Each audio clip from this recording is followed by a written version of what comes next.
it going, everybody? Here we are, ready to dive in to the second 9 weeks. Fantastic. So, I've got all my stuff assembled here. Guys, I'm going to give you a real quick rundown of what you need to do.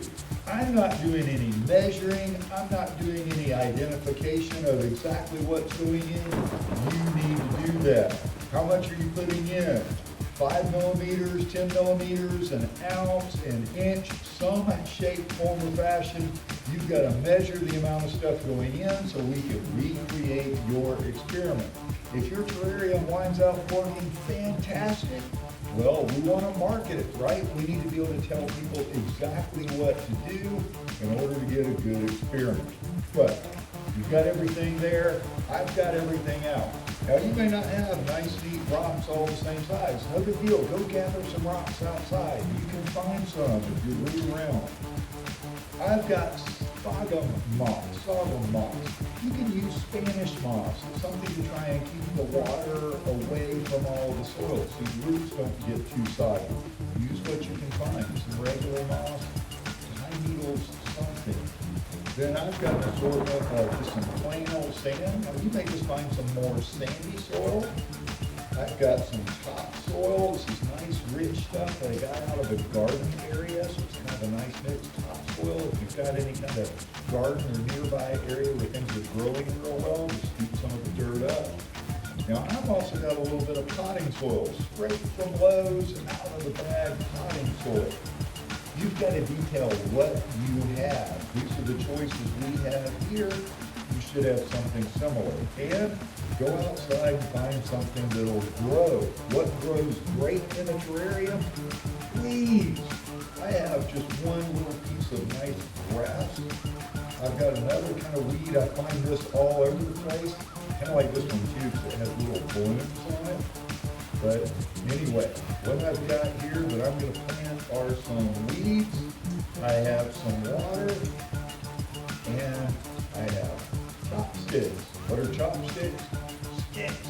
I need something to be able to get down in my jar with. So here we go. Without any further ado, guys, this is all there is to it. Once again, you need to know exactly how much you're putting in, but this is dirty terrarium.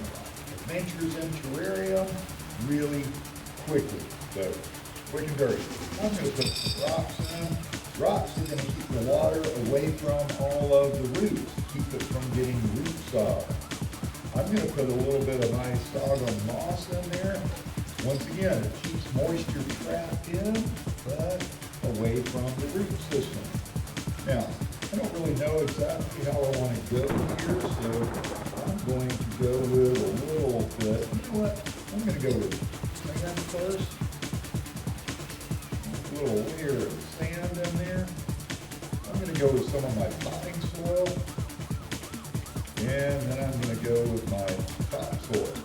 Now, how you want to do that or try that is up to you. So I've got my nice neat layers. Now, I'm going to go ahead and get a little bit of water in there. Let that kind of settle in. I might want more. Then kind of eyeball. I want it to be damp, wet, but I don't want it to be too much. You want to be careful. I know exactly how much I started with, so I can then come back and figure out how much I put in there. How much water goes in there? I don't know. It depends on your plant. How much soil? How much sorghum moss or Spanish moss? Is it sandy soil or is it topsoil? It's hard to know. That's why you got to detail everything as careful as you can. That's a good experiment. Now, my plant. That was a little bit big. I'm just going to drop it down in there. And I'm going to use my chopsticks, so I'm just going to make sure those roots get all down in there and covered up. So make sure my roots get in. So we've got one plant. Now this guy kind of has a long root, so I'm going to make a hole.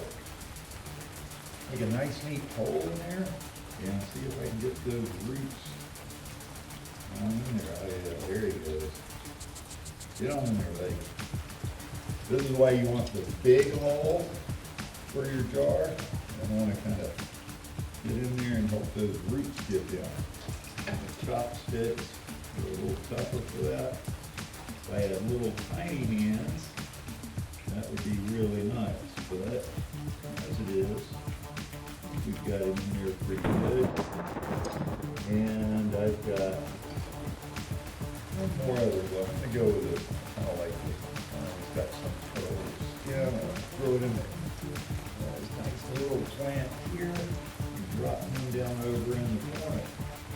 Now, I forgot to bring them with me into my setup here, but at the classroom, we're going to toss a little bit of grass seeds in here. Now, you may not have grass seeds, so don't go out and buy any, but if your dad, uncle, somebody happens to have some laying around, just get a little pinch. We're going to do like 1 gram of them. It's a very small amount. We're just going to sprinkle some on the top to see if they'll grow. I'm kind of seeing if my water's settled in. I'm going to go with a little bit more, so once again, I can go back. I knew how much I started with, what I have left, so I know how much water. Finally, we're going to make it a closed system. At this point, I have got everything in there I need. I've got soil, I've got nutrients, I've got water in there, I've got my plants, my organisms. I'm going to have some microscopic organisms in here, some bacteria. I'm going to have some protists, some living things. I'm more than likely even have some little insects that happen to be in the dirt, etc. And they're all going in there. I now have a closed system. No matter can get in, no matter can get out. That's what I'm after. What gets in? Energy. Sunlight can make it in, heat can't escape. My moisture has to stay in there. Whatever is in here now stays there. This thing's nice and tight. I'm going to take it home. I've got my terrarium. You need to detail where it's going to go. Is it going to go on your window? Is it going to go on a windowsill? Is it going to go in the kitchen counter, outside? Detail. Is it getting a lot of light? Is it getting indirect light? These all make a difference.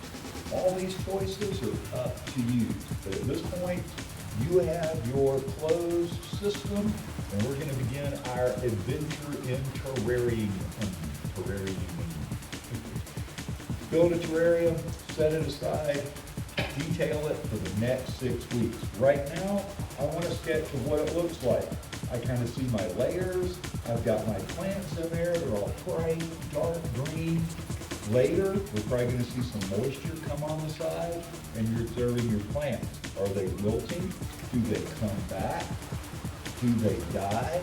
Do they sprout? I have seen new stuff grow out of here. You got seeds in the dirt you didn't even know you had.